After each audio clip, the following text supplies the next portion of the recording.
Camila Teixeira preparava sua mochila para uma travessia solo pelas trilhas mais desafiadoras e belas do Parque Nacional da Tijuca, no Rio de Janeiro. Era para ser uma jornada de 4 dias. Silêncio, natureza, fotografia. Mas ela desapareceu como a névoa fina que se dissolve ao amanhecer. Seu pai passou todos os fins de semana seguintes vasculhando os morros da Zona Oeste, recusando-se a aceitar o silêncio. Equipes de busca subiram e desceram as trilhas. Helicópteros sobrevoaram florestas. Cães farejaram cada curva, mas só encontraram mato fechado, trilhas apagadas e nenhum sinal de Camila. Até que quase um ano depois, um guarda-parque, monitorando falcões de penacho numa encosta remota da Pedra da Gávea, fez uma descoberta sinistra que mudaria tudo. A Pedra da Gávea não perdoa. Ela se ergue das florestas densas como um paredão de pedra colossal. Um monumento de granito com quase 850 metros de altitude, desafiando a cidade abaixo com sua imponência. Não há trilhas suaves que levem até o topo, apenas subida íngreme, raízes escorregadias, trechos de escalada e paredões de rocha que testam a coragem de quem ousa enfrentá-los. É ali, naquele ponto de transição brutal entre a cidade e o abismo verde, que aventureiros procuram se redescobrir, desafiar seus limites ou se perder. No inverno de 2023, Camila Teixeira, uma fotógrafa de 24 anos, buscava exatamente isso, um confronto com o sublime. Camila já vivia no Rio há 1 ano. Deixou para trás um promissor, porém vazio, emprego em design gráfico em São Paulo, para morar num apartamento pequeno em Botafogo, trabalhar meio período numa loja de equipamentos outdoor e, principalmente, ter a mata e as montanhas como quintal. O apartamento parecia mais um centro de expedição. Mapas topográficos da região da Floresta da Tijuca cobriam as paredes, riscados com caneta e marca-texto, sinalizando trilhas passadas e planejadas. Fotos autorais ocupavam a estante. Um gavião silhuetado contra o céu alaranjado, o reflexo dourado do Cristo Redentor no amanhecer. Orquídeas raras crescendo em fendas de pedra. Bianca, sua colega de quarto, a descrevia como meticulosa, quase reverente com o preparo de cada trilha. Camila não era do tipo inconsequente, não fazia por adrenalina, era artista, era observadora, respeitava cada sombra, cada barulho da floresta. Sabia que as montanhas não perdoam erro e amava isso. Seu maior tesouro era sua câmera Nikon D750, surrada, fiel, carregada de memórias e de sonhos.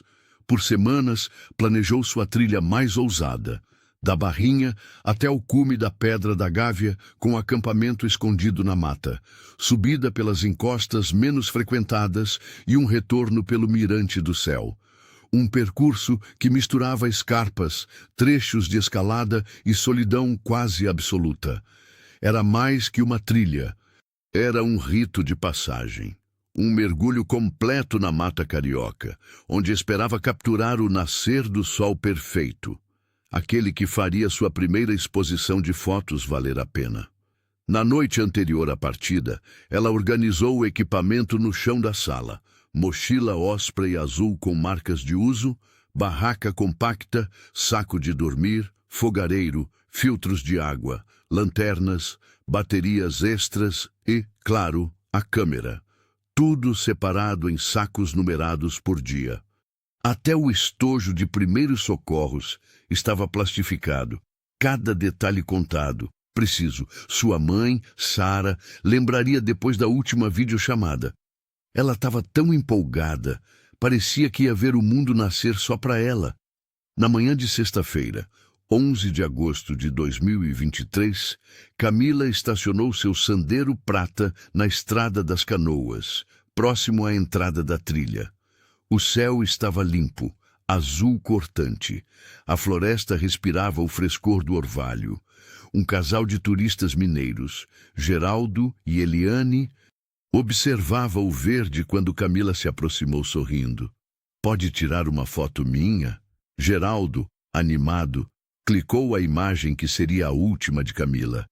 Ela aparece sorrindo, cabelo preso num coque prático, regata rosa viva, contrastando com o fundo denso da mata, um bastão de caminhada preto na mão, a mochila bem presa nas costas. Ao fundo, o recorte da gávea desponta, majestosa e misteriosa. Ela parecia tão feliz, lembrou Eliane dias depois. Disse que ia ver o sol nascer lá de cima. Disse que se sentia a pessoa mais sortuda do mundo por viver aqui.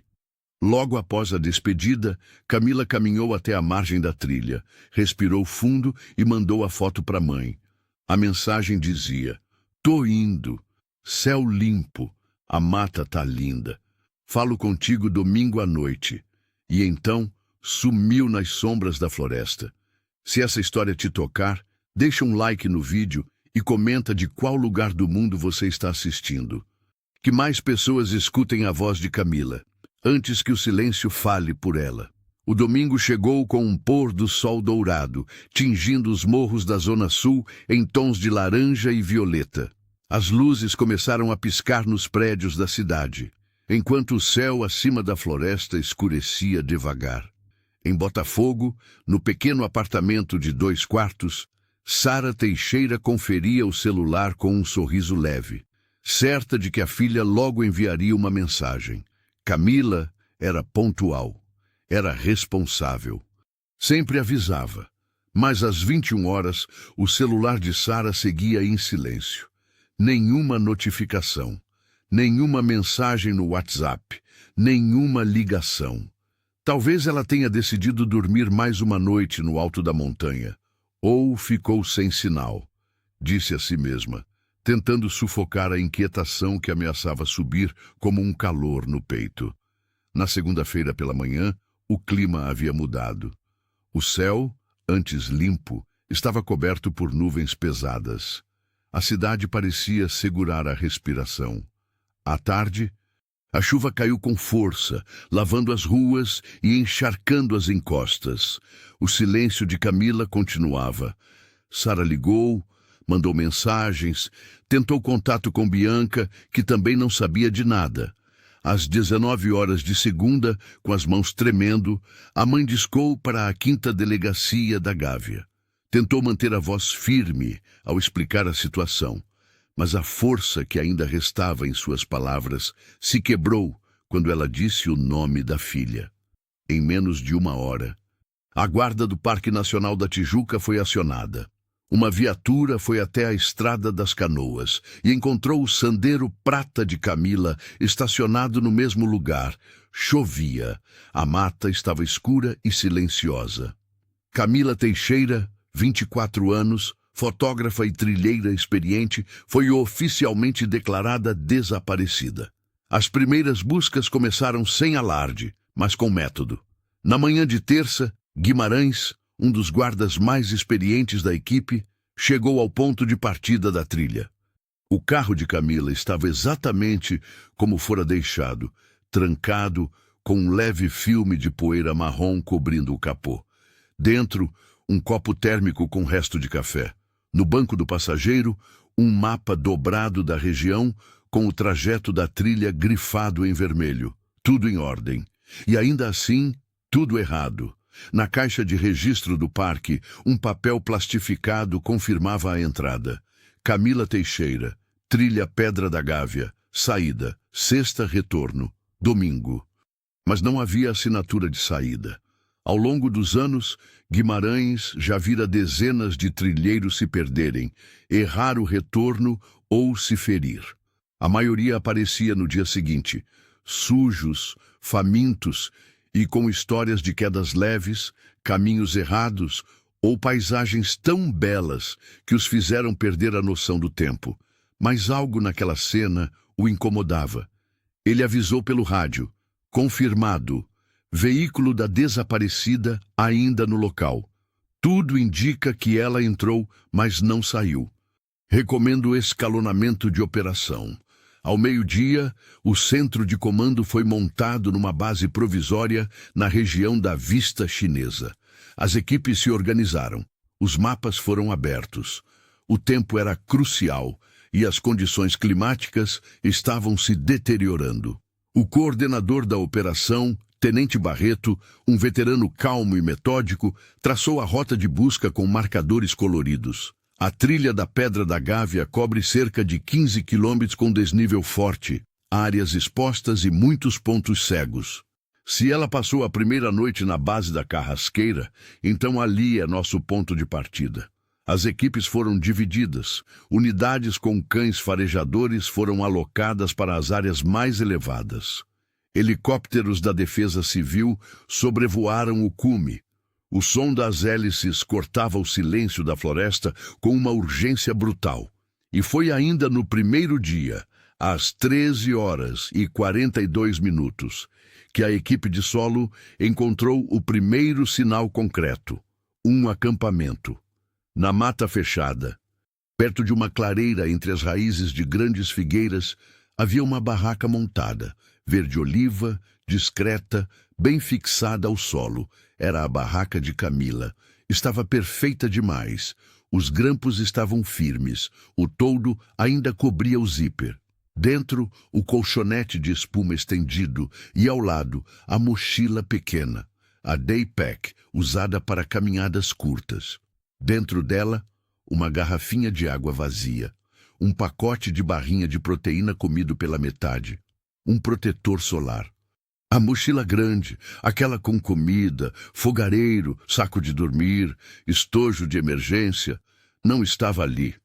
As botas também não. A floresta, que um dia acolheu Camila com beleza, agora escondia um enigma assustador. Ela teria saído da barraca no meio da noite, com mochila pesada, sem o kit básico de sobrevivência do dia a dia? Algo não fazia sentido. A descoberta da barraca deveria ter trazido alívio, mas o que ela revelou foi um paradoxo inquietante. A barraca estava exatamente onde Camila havia planejado acampar, próxima à base da Carrasqueira, o trecho mais temido da trilha da Pedra da Gávea, onde uma parede de pedra exige habilidade, nervos firmes e, frequentemente, corda para quem não tem experiência em escalada. Era o local certo, no dia certo, mas tudo o que deveria estar ali não estava. Dentro da barraca, a mochila leve de ataque estava com apenas itens de uso rápido. A mochila pesada, aquela que carregava comida para os 4 dias, saco de dormir, kit de primeiros socorros, câmera fotográfica, roupas extras, havia sumido. E com ela também sumiram as botas de Camila. Por que alguém sairia da barraca levando o peso da mochila principal e deixando a mochila de ataque? Era como se Camila tivesse abandonado a lógica da trilha, da sobrevivência. Para os experientes, era como ver um código quebrado, um ritual interrompido de forma absurda. A equipe de busca entrou em alerta máximo. Cães farejadores foram levados até a barraca. O mais experiente deles, Kaiser, um pastor belga preto de olhos atentos, farejou o chão ao lado do zíper e, segundos depois, lançou um latido curto e saiu em disparada, puxando seu condutor mata adentro. Mas o caminho que Kaiser seguia não era a trilha oficial. Era uma subida íngreme, um barranco coberto de terra solta, galhos retorcidos e arbustos espinhosos. Um lugar que ninguém escolheria para caminhar, muito menos com uma mochila de mais de 20 quilos nas costas. A equipe subiu o desnível com dificuldade, escorregando em folhas molhadas, se agarrando a cipós. A cada 10 metros, o rastro de Kaiser ficava mais frenético. Ele circulava pedras, cheirava galhos caídos, lambia o ar com a língua exposta. Mas então parou, no alto do morro, diante de um grupo de grandes pedras cobertas por musgo. O cão deu voltas, farejou intensamente e, finalmente, sentou-se. A mensagem era clara. O rastro terminava ali, Não desaparecia aos poucos, não se perdia no vento ou na chuva. Ele simplesmente sumia, como se Camila tivesse sido retirada da mata pelo ar. O condutor do cão avisou pelo rádio: ponto final do odor. Sem vestígios visuais, sem trilha, sem marcas de passo. O silêncio entre os rádios da equipe foi cortante. Enquanto os cães batiam em um beco sem saída, outra parte da equipe se movia na trilha, tentando encontrar o casal mineiro que havia tirado a última foto de Camila. Uma busca rápida nos registros de pousadas levou até Eliane e Geraldo, hospedados numa pousada charmosa em Santa Teresa, já arrumando as malas para voltar a Belo Horizonte. Ambos ficaram abalados ao receber a notícia. Mostraram novamente a foto, a mesma que Camila havia enviado à mãe, sorridente na entrada da floresta. Mas Eliane se lembrou de algo a mais. Cerca de 10 minutos depois que nos despedimos dela, cruzamos com um homem estranho. Estava sozinho, mochila grande, tipo militar, dessas antigas, meio desbotada. Geraldo complementou. Ele não respondeu nosso bom dia, nem olhou pra gente. Só passou reto, olhando fixo para a trilha. Tinha um rosto seco, olhar fundo. Era uma descrição vaga. Mas numa trilha com pouquíssimo movimento, cada detalhe importava.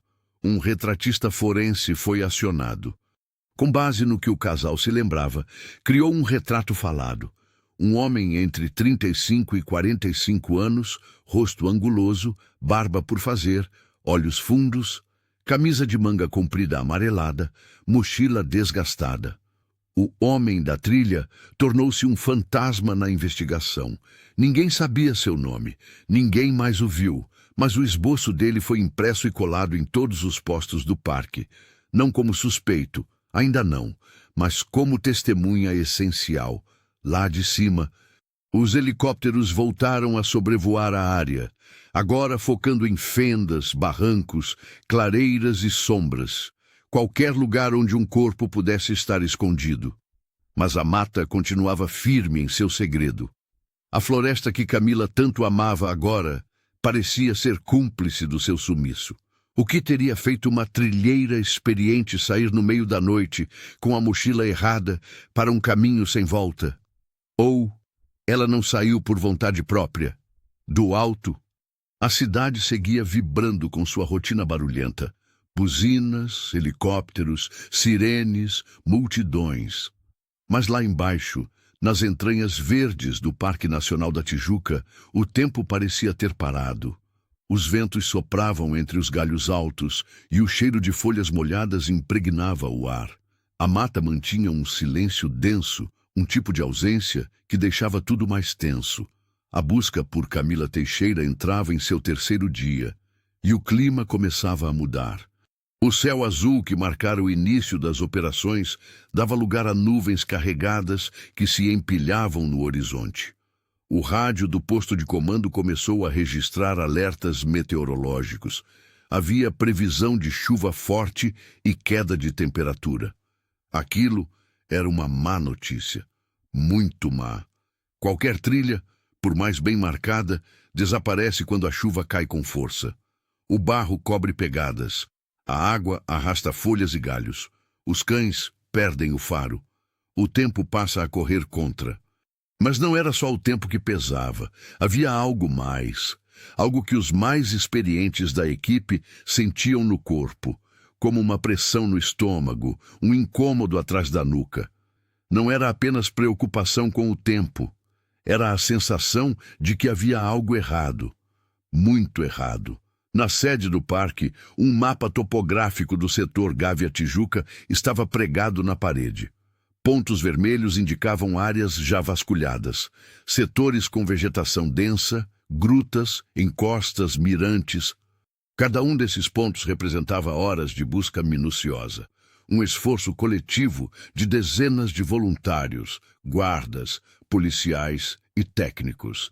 E, mesmo assim, nada além da barraca. No terceiro dia de buscas, às 14h37, uma equipe terrestre achou um vestígio. À beira de um riacho seco, pouco abaixo do ponto onde Kaiser havia perdido o rastro, um dos voluntários notou algo no chão. Era um pedaço de tecido rasgado, azul escuro, como os sacos estanques usados por montanhistas. Estava preso entre duas raízes. Havia sujeira, fungo e cheiro de mofo, como se estivesse ali havia dias. Os peritos recolheram o material com cuidado e enviaram ao laboratório. A peça parecia compatível com os equipamentos que Camila usava, mas não trazia nome, nem marca. Ainda não era uma prova conclusiva, mas era algo, um fio de conexão com um vazio que, até então, parecia absoluto.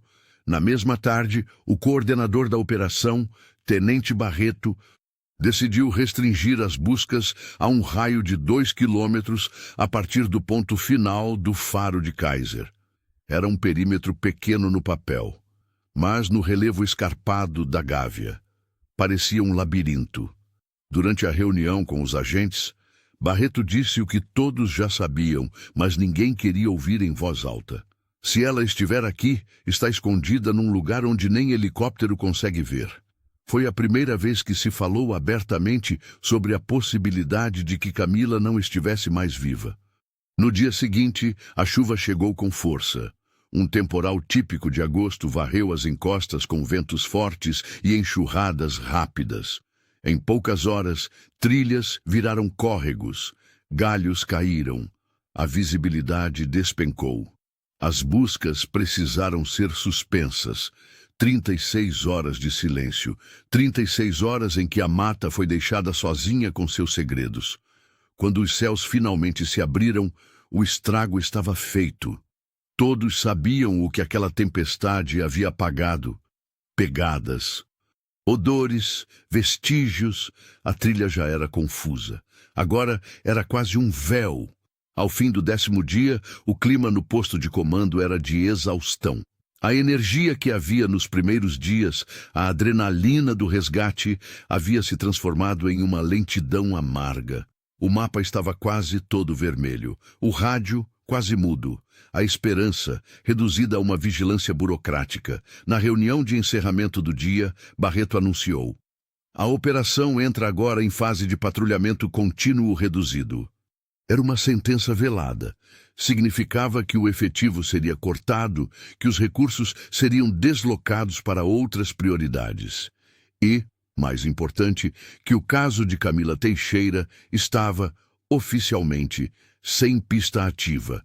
O silêncio, enfim, havia vencido. Enquanto a operação oficial era desmontada, enquanto barracas eram recolhidas e mapas arquivados, uma pessoa se recusava a aceitar o fim. Marcos Teixeira, pai de Camila, não era homem de gestos grandiosos. Era metódico, silencioso. De poucas palavras, passara a vida trabalhando como topógrafo em obras de infraestrutura. O tipo de profissional que entende a terra, que lê o relevo como se fosse uma linguagem. Durante décadas, havia medido, escalado, calculado e desenhado o chão de outras pessoas. Agora, sua missão era desenhar o chão da própria dor, enquanto os jornalistas recolhiam os microfones, enquanto os voluntários voltavam para suas rotinas. Marcos estacionava seu Ford Ranger antigo na Estrada das Canoas, colocava a mochila nas costas e começava sua própria busca. Sem uniforme, sem equipe, sem comando. Só ele, o mapa que ele mesmo ampliara em casa e o som dos galhos sob suas botas. Para a maioria, Camila era uma notícia, um caso, uma ausência. Para ele, era sua filha. E a ideia de que ela pudesse estar desaparecida sem que ele fizesse tudo ao seu alcance era insuportável. Nos meses seguintes, Marcos se tornou uma figura conhecida entre os funcionários do parque, sempre sozinho, sempre carregando equipamentos que poucos entendiam, ganchos de escalada, GPS de alta precisão, rádio, fita métrica, binóculos. Às vezes, passava o fim de semana inteiro no mato. Voltava sujo, exausto, mas nunca desistia. Alguns guardas tentaram alertá-lo para os perigos. Ele agradecia com um aceno curto, mas não aceitava conselhos. Estava ciente dos riscos. Só que, para ele, o risco real era parar. Era permitir que o desaparecimento de Camila se tornasse definitivo. Em casa, à noite, ele ampliava imagens de satélite, cruzava coordenadas, sobrepunha mapas antigos com registros recentes. Fazia o que a operação oficial não podia fazer, buscar o detalhe, o pequeno desnível, a entrada de uma gruta, o ponto cego da topografia. No lugar de buscas em massa, ele dividia o território em quadrantes de 100 metros por 100. Cada fim de semana, um novo quadrante. Cada dia, uma varredura lenta, paciente, quase ritualística. Para Marcos, não se tratava mais de encontrar Camila viva. Ele sabia, no fundo, que o tempo já havia levado essa esperança. Mas havia uma promessa silenciosa entre eles. Uma ligação mais forte que o tempo. Ele só queria trazê-la de volta. Queria encerrar o que a mata havia deixado suspenso. Queria dar nome ao fim. Enquanto isso, nos bastidores da internet, o nome de Camila Teixeira começava a se espalhar. Fóruns de trilheiros, grupos de Facebook, pequenos blogs de montanhismo, todos comentavam o caso, o mistério, o cenário, o desaparecimento sem vestígios. Não demorou para que o caso chegasse aos subfóruns de crimes não resolvidos. Ali, longe da imprensa e dos protocolos, usuários analisavam cada detalhe já publicado. Imagens do local, o retrato falado do homem da trilha, mapas da região. Especulações surgiam a todo instante. Alguns defendiam a hipótese mais simples. Uma queda, talvez em um trecho pouco explorado, onde o corpo ainda não havia sido localizado. Outros sugeriam ataque de animal, embora nenhum vestígio de sangue ou tecido tivesse sido encontrado. Mas havia uma teoria que crescia, sombria, insistente. A presença de outro ser humano. O homem da mochila antiga, o olhar seco, o silêncio, a ausência de identificação, a coincidência temporal. A cada novo post, o retrato falado era compartilhado. O apelido veio rápido, o Homem da Gávea. Ele se tornou uma figura quase mitológica, um vulto, uma hipótese. Mas para Marcos, esses debates não importavam. Enquanto discutiam possibilidades, ele cavava o chão. Enquanto sugeriam narrativas, ele examinava cada fenda. Ele não teorizava. Ele procurava, e aos poucos a floresta começava a ceder. Ramos partidos, pedaços de tecido, marcas incomuns. Não eram provas, ainda não, mas eram o que ele precisava. Pistas, vagas, raras, inconclusivas, mas pistas. O inverno chegou ao rio com um frio raro, o tipo de temperatura que silenciosamente transforma a floresta. As noites ficavam mais longas, o mato mais fechado, o ar mais parado. A busca de Marcos seguia, agora em uma rotina solene. Os fins de semana eram sempre os mesmos. Subida ao parque ao amanhecer, mochila pesada nas costas, silêncios longos com os guardas no portão e mais uma jornada solitária mata adentro. Enquanto isso, o caso de Camila Teixeira começava a escorregar para os bastidores da memória coletiva. A mídia já não noticiava atualizações. Os cartazes começavam a se desgastar. Os rostos desenhados a lápis perdiam contorno, desbotados pelo sol e pela umidade. O nome de Camila era agora um arquivo arquivado na delegacia, uma pasta grossa que ninguém abria há semanas. Mas nas redes sociais e nos fóruns de montanhismo, o nome dela seguia circulando. Uma postagem em um grupo de trilheiros, chamada Desaparecidos na Serra, voltou a reacender o interesse. Nela, um usuário postava a imagem do retrato falado com uma legenda simples. Alguém já cruzou com esse homem na trilha da Gávea? Os comentários se multiplicaram. Algumas pessoas alegavam reconhecer o rosto. Outras diziam já ter visto alguém semelhante em trilhas do interior do estado, perto da Serra do Mar. Nenhum relato era confirmado. Nenhuma evidência era concreta. Mas a história ganhava fôlego entre curiosos, trilheiros e entusiastas de mistérios não resolvidos. Foi em uma dessas semanas em que o caso parecia cair novamente no esquecimento que um pescador, em uma caminhada solitária por um trecho remoto do córrego do Secretário, na parte menos acessada do parque, viu algo incomum. Entre duas pedras, presas pela correnteza fraca, havia algo preto e fino, quase invisível contra o fundo escuro do leito. Ao se aproximar, reconheceu a forma. Um bastão de caminhada. Pegou com cuidado. Era leve, gasto nas extremidades e trazia pequenas marcas de arranhões em seu corpo metálico. Sem hesitar, levou o objeto até o posto mais próximo do parque. 2 dias depois, a perícia confirmou. O bastão era da mesma marca e modelo usado por Camila. E mais que isso, era idêntico ao bastão visto na foto tirada por Geraldo e Eliane no dia do desaparecimento. A chance de coincidência era mínima. Camila possuía exatamente aquele modelo. E ele havia aparecido a quase 5 quilômetros do ponto onde sua barraca fora encontrada. A notícia reacendeu a esperança por um breve momento. Foi como um sopro de vida dentro de uma câmara lacrada. O parque reforçou patrulhas na região do córrego. Helicópteros voltaram a sobrevoar a área por 2 dias consecutivos. Marcos foi notificado imediatamente e traçou um novo plano de busca, focado em linhas de escoamento natural da água, tentando imaginar onde mais objetos pessoais de Camila poderiam ter sido levados. Mas a esperança logo voltou a se esvair. Técnicos do parque explicaram que, em épocas de chuva intensa, a água das encostas levava tudo consigo: folhas, galhos, lixo, pedras pequenas. Um bastão como aquele podia ter sido carregado desde qualquer ponto da parte alta do parque até o leito do córrego, impulsionado pela força da água. Era impossível determinar seu ponto de origem. Era uma pista, mas uma pista sem direção. Ainda assim, para Marcos, não era insignificante. Aquela era a primeira confirmação concreta, em quase 2 meses, de que sua filha havia estado ali. De que algum vestígio de sua presença, mesmo que mínimo, ainda resistia ao apagamento lento imposto pela mata.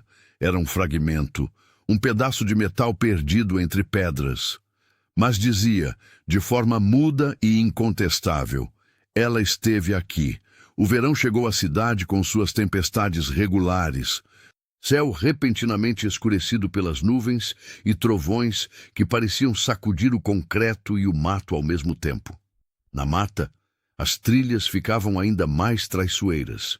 O solo escorregadio, o cheiro de umidade, a sensação constante de que a floresta respirava com umidade e segredo. Ainda assim, Marcos seguia. Seu ritual era inabalável. A cada fim de semana, ele retornava. As áreas vasculhadas se multiplicavam, mas nada levava a algo conclusivo. Até que, quase 1 ano depois do desaparecimento, em uma manhã abafada de janeiro, um guarda-parque chamado David Antunes fez uma descoberta inesperada. David era conhecido por sua discrição e precisão. Trabalhava no parque havia 15 anos e era especialista no monitoramento de aves de rapina, especialmente os falcões de penacho que habitavam as altitudes mais inóspitas da floresta. Em suas palavras, ninguém voava tão alto e com tanto silêncio. Era sua missão, a cada ano, mapear ninhos ativos, monitorar filhotes e registrar padrões de comportamento. Naquele dia, ele fazia uma patrulha em uma área raramente frequentada por trilheiros, entre a Pedra Bonita e a encosta ocidental da Gávea.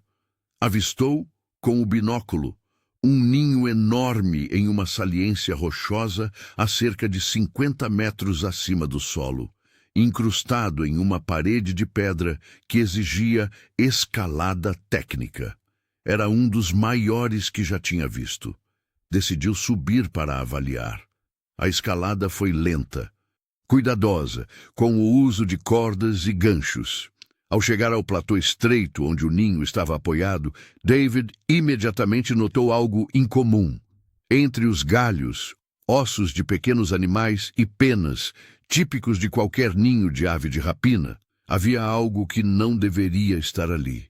Um retalho de tecido azul, rasgado, desgastado pelo tempo. E, mais abaixo, escondido sob uma camada de folhas secas e penas, uma peça íntima feminina, branca com detalhes vermelhos. Por um segundo, ele ficou imóvel. O contraste entre o silêncio da pedra e aquele fragmento de humanidade foi brutal. Ele fotografou tudo sem tocar em nada. Depois, desceu, respirando com dificuldade, sentindo o peso daquilo que acabara de encontrar. Ao chegar à base, notificou a administração do parque. As imagens foram enviadas à delegacia. O material foi recolhido com todo o cuidado. A peça íntima, apesar do desgaste, coincidia com as descrições das roupas levadas por Camila. E a coloração do tecido azul era praticamente idêntica à da capa de chuva que ela usava. A teoria que começou a surgir entre os investigadores era perturbadora, mas verossímil. A ave poderia ter encontrado um corpo, ou parte dele, em decomposição na mata, e levado fragmentos para reforçar o ninho. Aves de rapina são conhecidas por utilizar todo tipo de material resistente para construir e reforçar suas estruturas. Não seria a primeira vez que um animal, sem intenção, entregaria uma pista esquecida pela ação humana. Na central da Polícia Civil, o delegado responsável pelo caso olhou fixamente para as fotografias, silencioso por vários minutos. Em seguida, pediu que reabrissem formalmente a investigação, agora com a hipótese de crime como linha principal. A mata não tinha respondido às buscas humanas, não aos drones, não aos cães, não aos helicópteros, mas havia um ninho ali no alto de uma parede de pedra, onde algo gritava sem som. Ela esteve aqui, ela está aqui. Com o reaparecimento de fragmentos pertencentes a Camila Teixeira, a investigação foi oficialmente reaberta sob a nova classificação de possível homicídio. Não se tratava mais de uma trilheira desaparecida. Não era mais apenas um caso de extravio em região de mata. A suspeita era outra. O peso da palavra crime passou a orientar cada decisão, cada movimento, cada novo mapa. A Polícia Civil, e com o apoio do Corpo de Bombeiros e da administração do Parque Nacional da Tijuca, montou uma nova operação. Mas desta vez era diferente. Não havia mais correria nem expectativa de resgate. O objetivo era localizado, clínico, técnico. Procuravam restos mortais, um possível ponto de morte, um local de crime. A área em torno do ninho descoberto por Davi Antunes foi isolada. A partir dele, desenhou-se uma zona de busca em um raio de 1 quilômetro. Parecia pouco, mas, no relevo da Gávea, era imenso. A parede de pedra acima do ninho era praticamente vertical, cheia de saliências, buracos, vegetação que brotava das fendas como dedos saindo da pedra. Abaixo, uma encosta de terra solta, pedras largas, raízes expostas e árvores de grande porte. Foi montada uma força-tarefa composta por policiais, especialistas forenses, bombeiros e guias experientes da mata. A ideia era percorrer cada metro do terreno, marcando o solo, escavando pontos suspeitos, mapeando possíveis trilhas de escoamento de água ou de animais. Usavam varas de sondagem para perfurar o chão, drones com sensores térmicos e cães treinados especificamente para localizar ossadas.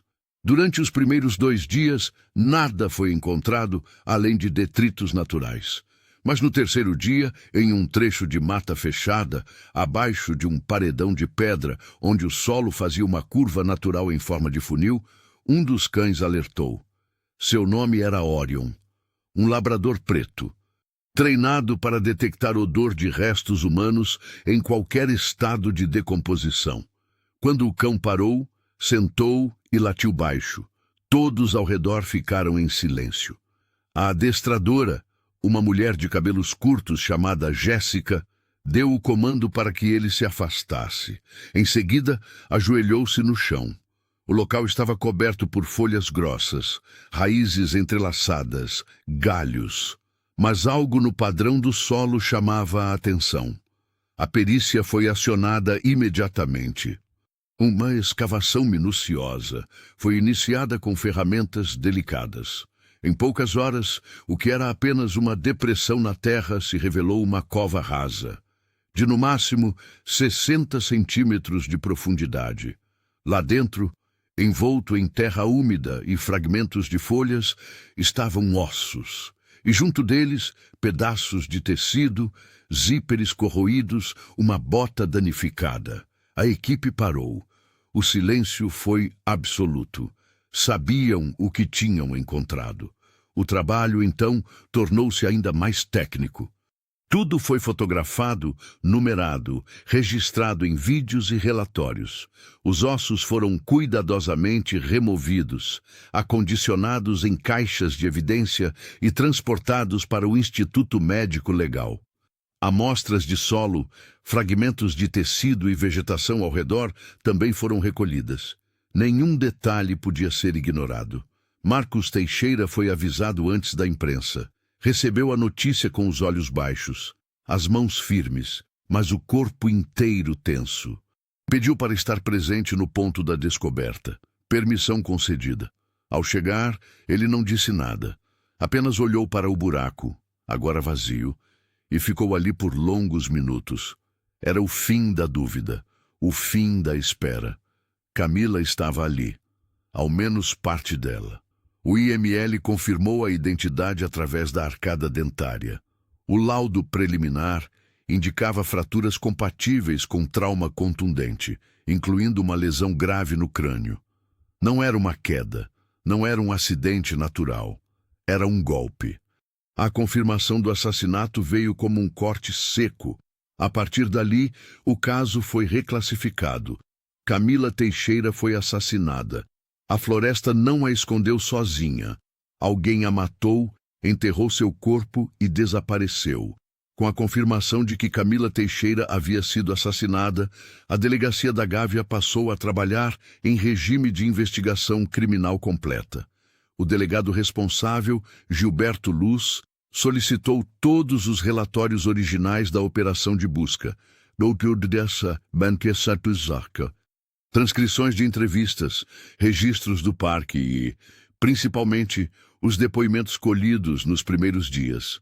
Reviraram cada linha com olhos novos. Não buscavam mais uma trilha de desaparecimento.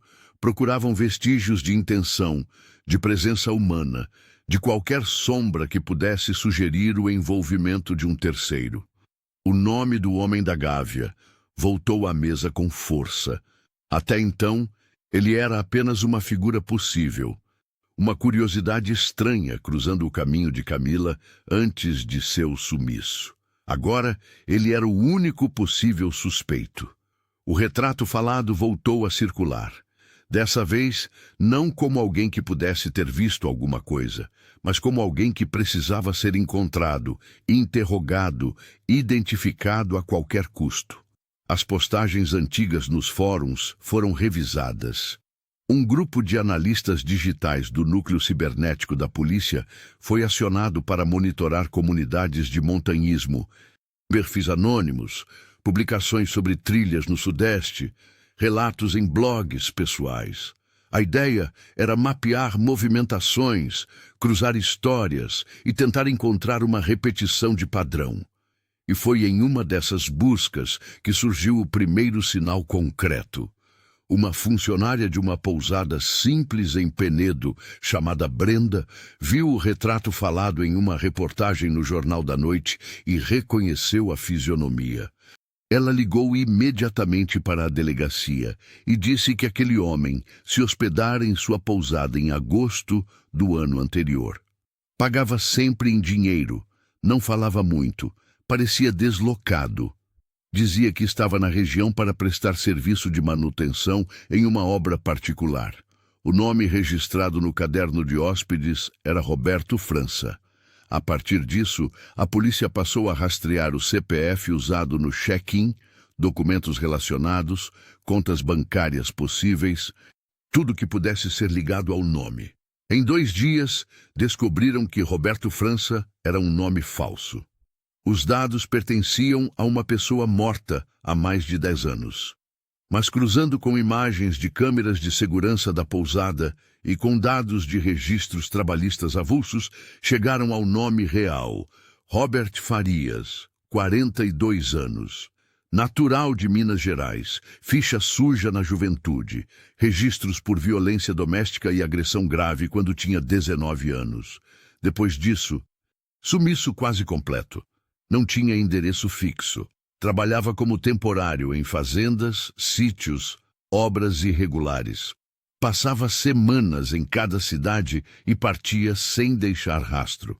Quando finalmente localizaram uma pista dele, ele estava trabalhando como caseiro em uma propriedade rural nos arredores de Resende. A polícia agiu com rapidez. Em uma manhã abafada de março, uma equipe mista da Polícia Civil e da CORE cercou o sítio.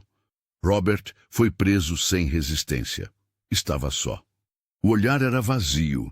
Não fez perguntas, nem ofereceu respostas.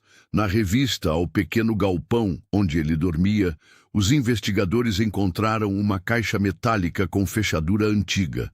Lá dentro, guardados em sacos plásticos, estavam vários objetos pessoais que não pertenciam a ele. Pulseiras femininas, anéis, uma carteirinha universitária desbotada, uma câmera fotográfica.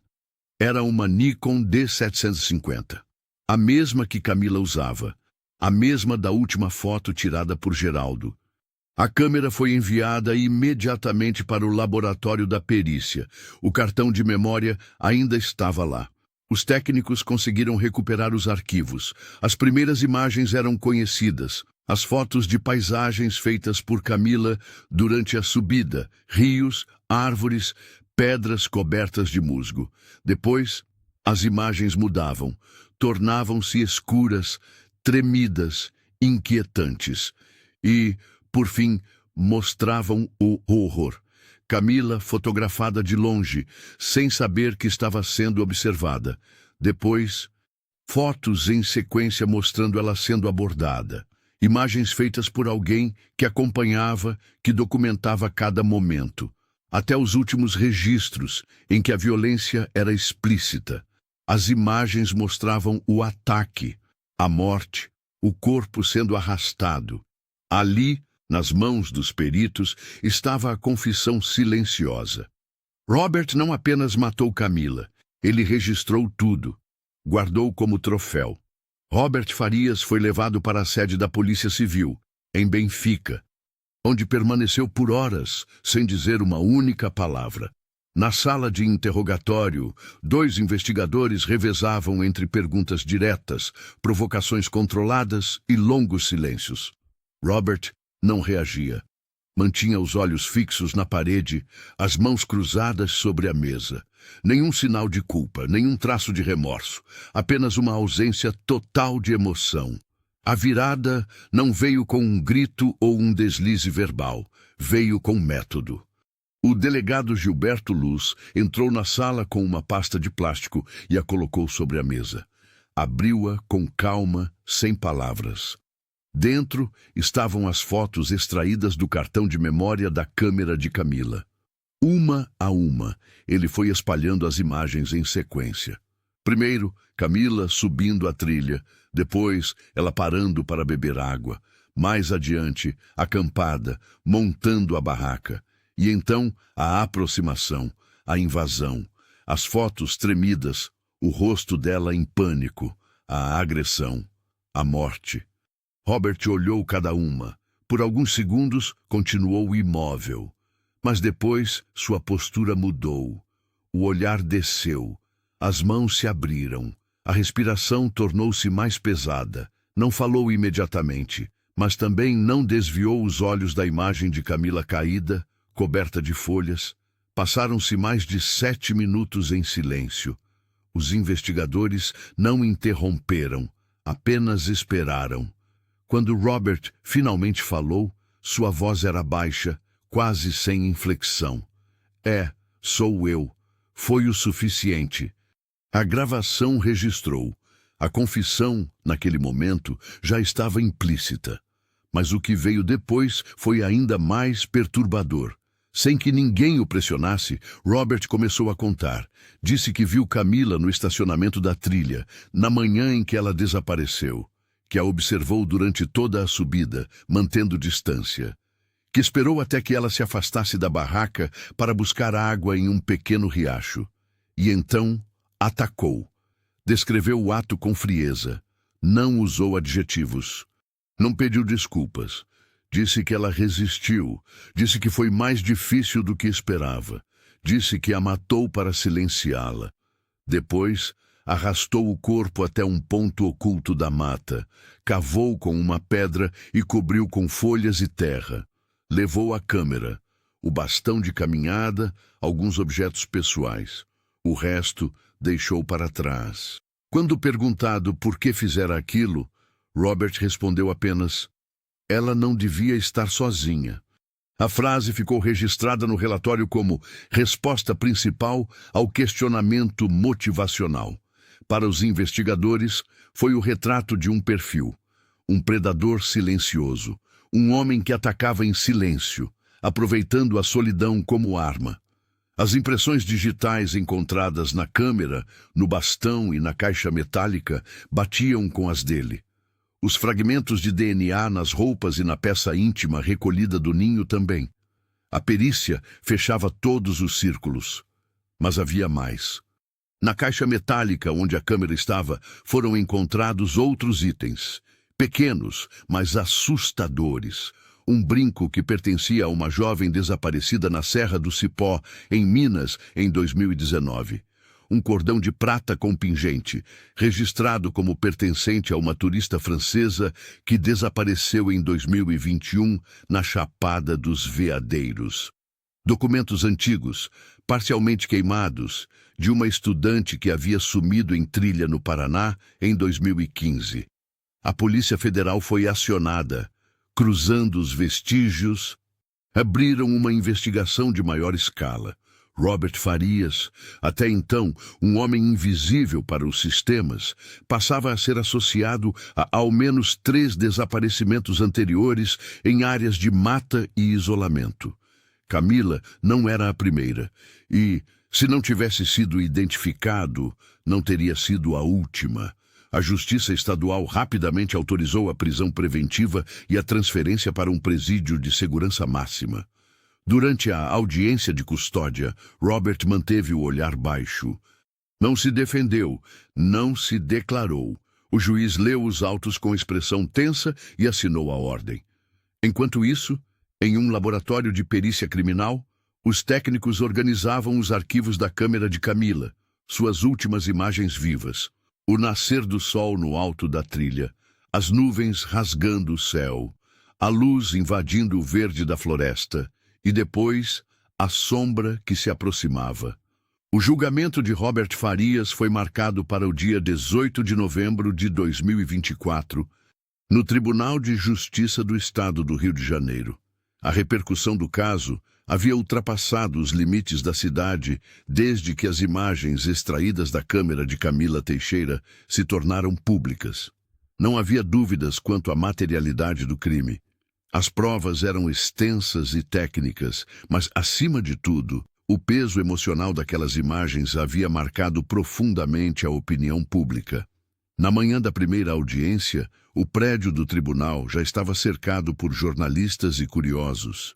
A entrada era restrita, mas mesmo assim, dezenas de pessoas se aglomeravam do lado de fora. O salão onde ocorreria o júri estava preparado para um processo de alta atenção.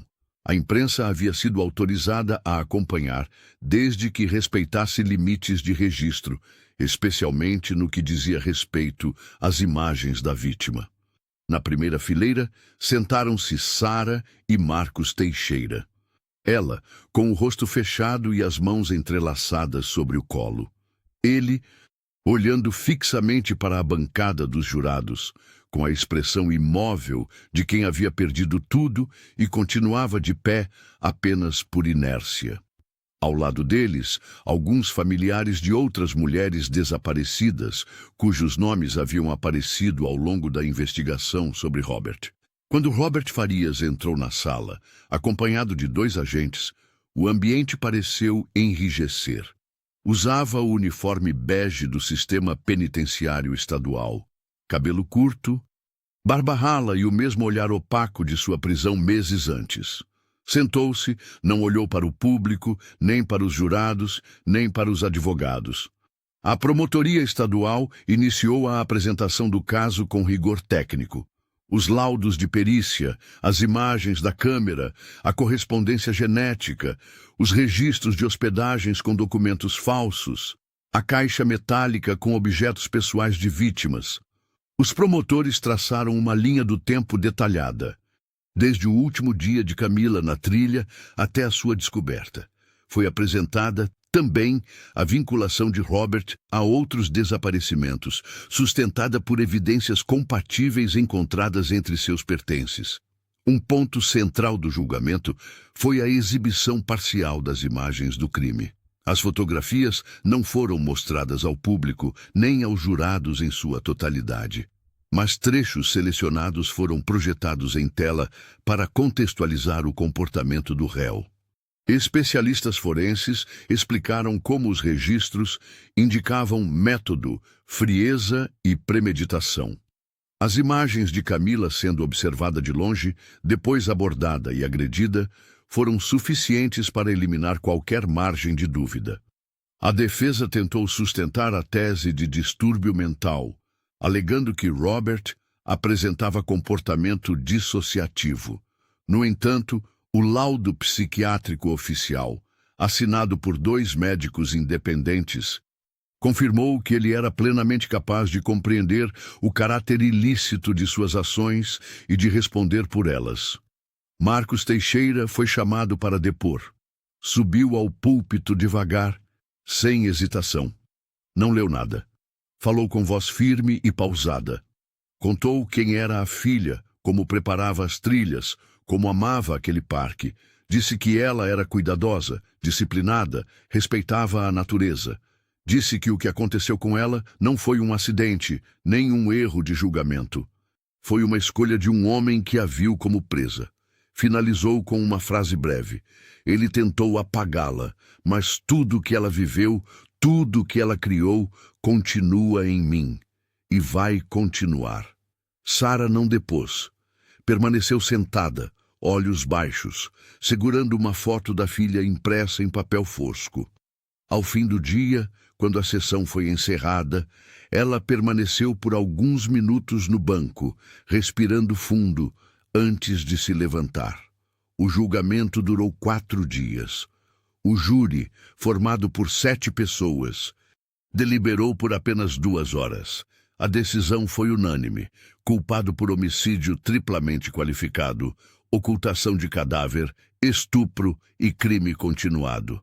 O juiz leu a sentença sem cerimônia, prisão perpétua em regime fechado, sem direito à progressão. Robert não reagiu. Apenas permaneceu sentado, olhos fixos na madeira da bancada à sua frente. Para os Teixeira, não houve alívio. Apenas a certeza de que a justiça, embora tardia, havia sido feita. Camila estava enterrada. Seu nome, preservado. E seu assassino, trancado para sempre. O caso de Camila Teixeira se tornou, ao longo dos meses, um símbolo nacional.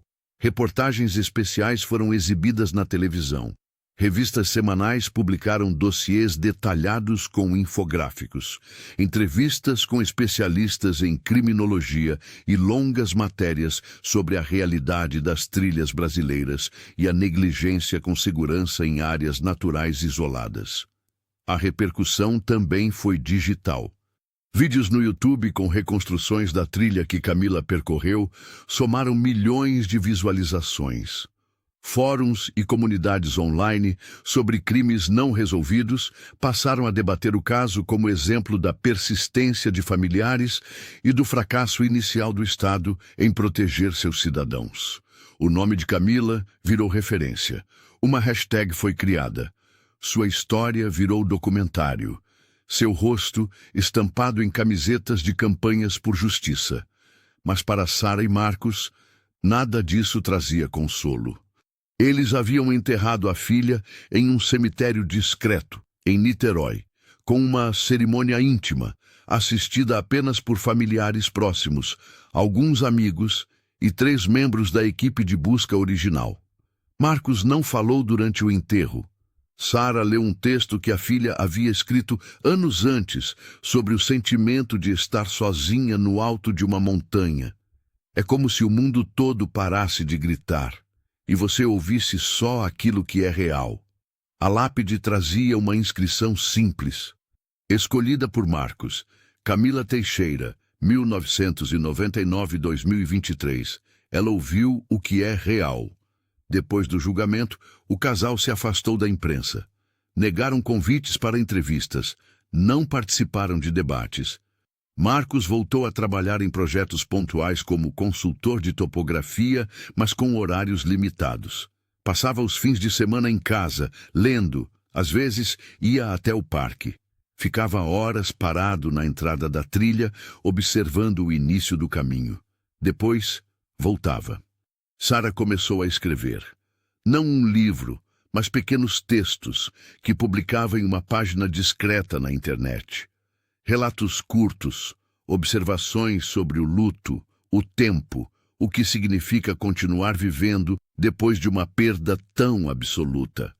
Alguns desses textos começaram a ser compartilhados anonimamente e, aos poucos, ela passou a receber mensagens de outras mães, pais, irmãos, gente que também perdera alguém sem sentido. Nas mensagens, muitos diziam algo parecido. É como se Camila tivesse nos dado voz. O Parque Nacional da Tijuca instalou, em janeiro de 2025, uma placa de homenagem no ponto onde a barraca de Camila foi encontrada. Não era uma cruz, nem uma estátua. Era uma estrutura discreta em madeira, com uma pequena placa de metal onde se lia, em memória de quem conhecia os caminhos. A diretoria do parque também atualizou seus protocolos. Criaram um sistema de checagem dupla para trilheiros solo. Exigiram comunicação por rádio em áreas específicas e instalaram câmeras discretas em trechos de difícil acesso. A trilha da Pedra da Gávea passou a ter guias obrigatórios em determinadas épocas do ano. O nome de Camila constava nos relatórios internos como ponto de inflexão. Robert Farias foi transferido para um presídio federal no Paraná. Sua cela era isolada, não recebia visitas, não escrevia, não lia. Os agentes relataram que ele passava horas em silêncio, encarando a parede.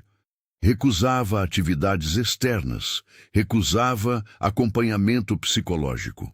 Um vulto humano confinado, consumido pelo próprio vazio. As famílias das outras mulheres desaparecidas foram notificadas oficialmente. Algumas evidências coletadas no galpão de Robert permitiram a reabertura de investigações em 3 estados. Em 2 desses casos, corpos foram encontrados, enterrados em covas rasas em áreas remotas, exatamente como com Camila. Em ambos, Robert confessou os assassinatos, com a mesma frieza. A investigação concluiu que ele se aproveitava da estrutura informal de contratações temporárias em áreas rurais, percorrendo o país em silêncio, escondido atrás de falsos nomes e caçando mulheres solitárias em lugares onde ninguém esperaria maldade. Ele usava a natureza como cobertura, o mato como esconderijo, a solidão das trilhas como armadilha. No relatório final do Ministério Público, uma frase encerrava o processo. Robert Farias é a manifestação da violência disfarçada de anonimato, um predador em silêncio, um homem cuja existência só veio à tona porque alguém se recusou a aceitar o esquecimento. Camila Teixeira não foi esquecida. O tempo passou, como sempre passa, indiferente àquilo que deixa para trás. A trilha da Pedra da Gávea continuou recebendo visitantes. Alguns sabiam da história, outros não. Muitos passavam pela entrada onde Camila havia sido vista pela última vez, sem imaginar o que aconteceu ali. Mas havia também aqueles que caminhavam em silêncio, sabiam o nome dela e deixavam pequenas flores secas no chão de terra batida, como quem respeita um santuário discreto. Camila Teixeira nunca mais foi só uma fotógrafa apaixonada pela mata. Sua história atravessou fronteiras e se transformou em símbolo. Para os que a conheceram, continuava sendo a jovem de riso contido, gestos calmos e olhos que viam mais do que os outros. Para os que não a conheceram, passou a representar a urgência de se olhar com mais atenção para o que acontece longe das câmeras, longe dos holofotes, longe do asfalto. Marcos e Sara seguiram, não como antes, nunca como antes, mas de uma forma possível. Ele, cuidando de um pequeno viveiro de mudas nativas em Itaipuaçu, silencioso, metódico, com a delicadeza de quem sabe o valor de cada semente.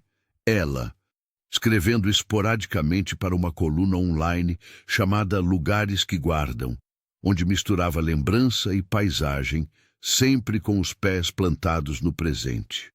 No primeiro aniversário da morte da filha, caminharam juntos até o mirante da Pedra Bonita. Era uma manhã clara, com vento frio e o céu limpo. Do alto, viam o mesmo que Camila tentou fotografar. A cidade abaixo, o verde em volta, o mar ao fundo, a luz avançando sobre tudo com lentidão e silêncio. Ali, sentados lado a lado, sem dizer nada, entenderam o que significava seguir em frente.